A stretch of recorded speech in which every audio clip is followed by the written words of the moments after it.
എല്ലാവർക്കും നമസ്കാരം. ഇന്ന് നമ്മൾ നോക്കാൻ പോകുന്നത് രഞ്ജിത്തിൻ്റെ സംവിധാനത്തിൽ വന്ന തങ്കലാൻ സിനിമയെക്കുറിച്ചാണ്. ഈ സിനിമയുടെ കഥയെക്കുറിച്ച് പറയുകയാണെങ്കിൽ 1850കളിൽ KGF ഏരിയയിലുള്ള ഒരു കുഗ്രാമത്തെക്കുറിച്ചുള്ള കഥയാണ്. പടത്തിൽ ആദ്യം കാണിക്കുന്നു, ഒരു 4-5 ഇംഗ്ലീഷുകാരിരുന്ന് സംസാരിക്കുന്നു. അവർക്ക് വന്നിട്ട് ഇന്ന പോലെ ഒരു സ്ഥലത്ത് വന്നിട്ട് സ്വർണ്ണനിധിയുണ്ട്, അത് കണ്ടുപിടിക്കണം എന്ന് പറയുന്നു. അപ്പോൾ കൂടെ ഉള്ള ഒരാൾ പറയുന്നു അവിടേക്ക് പോകാൻ പറ്റത്തില്ല, അവിടെ ഒരുപാട് അമാനുഷ്യ ശക്തികളുള്ളതാണ്, നമ്മളവിടെ പോയി കഴിഞ്ഞ് കഴിഞ്ഞാൽ ജീവനോടെ തിരിച്ചു വരാൻ പറ്റില്ല എന്ന് പറയുന്നു. പക്ഷേ അയാൾ സമ്മതിക്കുന്നില്ല, ഞങ്ങൾ അങ്ങോട്ട് പോയേ പറ്റൂ എന്നൊരു തീരുമാനം എടുക്കുന്നു. അതിനുശേഷം കാണിക്കുന്നത് നമ്മുടെ കഥാനായകൻ്റെ നാടാണ്. ഒരു മലയോരത്ത് ഒരു ചെറിയ കുഗ്രാമം.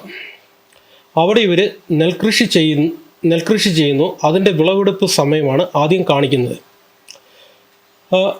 നല്ലപോലെ വിളവെടുക്കുന്നു.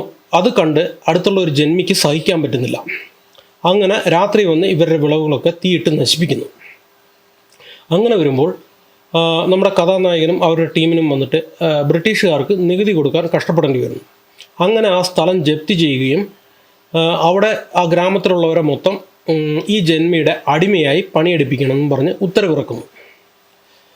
ആ സമയത്താണ് നമ്മുടെ ആ സ്വർണം എടുക്കണം എന്ന് പറഞ്ഞ ആ ഇംഗ്ലീഷുകാരൻ ഇവരുടെ നാട്ടിൽ വരികയും അങ്ങോട്ട് ഉള്ള വഴി കാണിക്കാൻ വേണ്ടി അവരുടെ അടുത്ത് ഹെൽപ്പ് ചോദിക്കുകയും ചെയ്യുന്നു. അങ്ങനെ അവരുടെ നാട്ടിൽ നിന്ന് നമ്മുടെ കഥാനായകനും കുറച്ച് പേരും ഈ ഇംഗ്ലീഷുകാർക്ക് വഴികാട്ടിയായി പോകുന്നു. അതിനുശേഷം ഇവരവിടെ പോയി ചേർന്നോ, സ്വർണം കണ്ടുപിടിച്ചോ, ആ കണ്ടുപിടിച്ച സ്വർണം എടുത്തിട്ട് തിരിച്ച് നാട്ടിലേക്ക് വന്നോ എന്നതാണ് കഥ.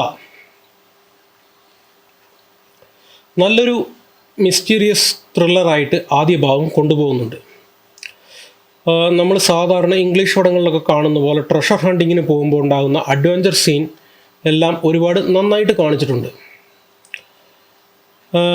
ബാക്ക്ഗ്രൗണ്ട് മ്യൂസിക് ആണെങ്കിലും ശരി, അതേപോലെ വിഷ്വൽ ഇഫക്റ്റ് ആണെങ്കിലും ശരി, നന്നായിട്ടുണ്ട്.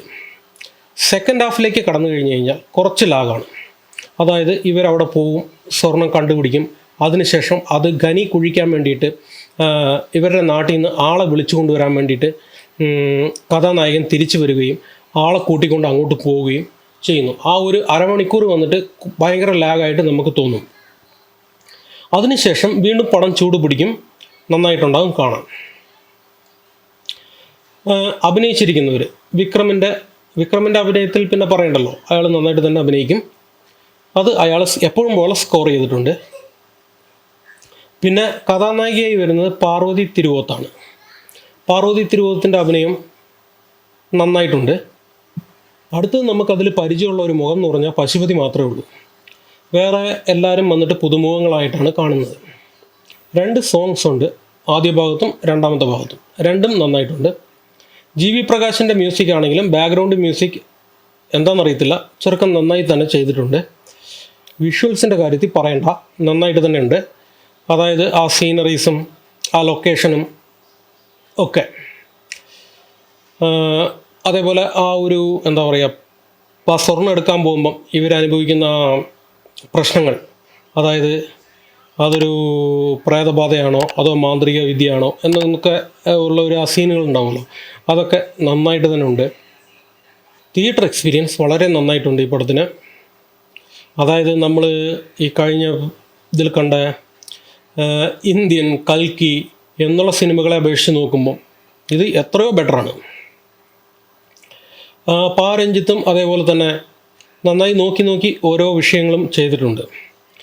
ലൊക്കേഷൻ ആണെങ്കിലും ശരി, മറ്റേ പഴയ കാലത്തുള്ള ഗ്രാമത്തിലെ അവരുടെ ജീവിത രീതിയാണെങ്കിലും ശരി, എല്ലാം നന്നായിട്ട് ചെയ്തിട്ടുണ്ട്. അതായത് ഒരു പ്രാവശ്യം നല്ല തിയേറ്റർ എക്സ്പീരിയൻസോടെ ഇരുന്ന് കാണുകയാണെങ്കിൽ ഈ പടം നമുക്ക് നന്നായി എൻജോയ് ചെയ്യാൻ പറ്റും. സെക്കൻഡ് ഹാഫിൽ ആദ്യത്തെ ഒരു അരമണിക്കൂർ കുറച്ച് ബോറാണെങ്കിലും മൊത്തത്തിൽ പടം നന്നായിരിക്കുന്നു. മൊത്തത്തിൽ ഈ സിനിമ എങ്ങനെയുണ്ടെന്ന് ചോദിച്ചു കഴിഞ്ഞാൽ ഫാമിലിയോടെ ഇരുന്ന് കാണാം. അപ്പം എന്നാൽ ശരി, താങ്ക് യു.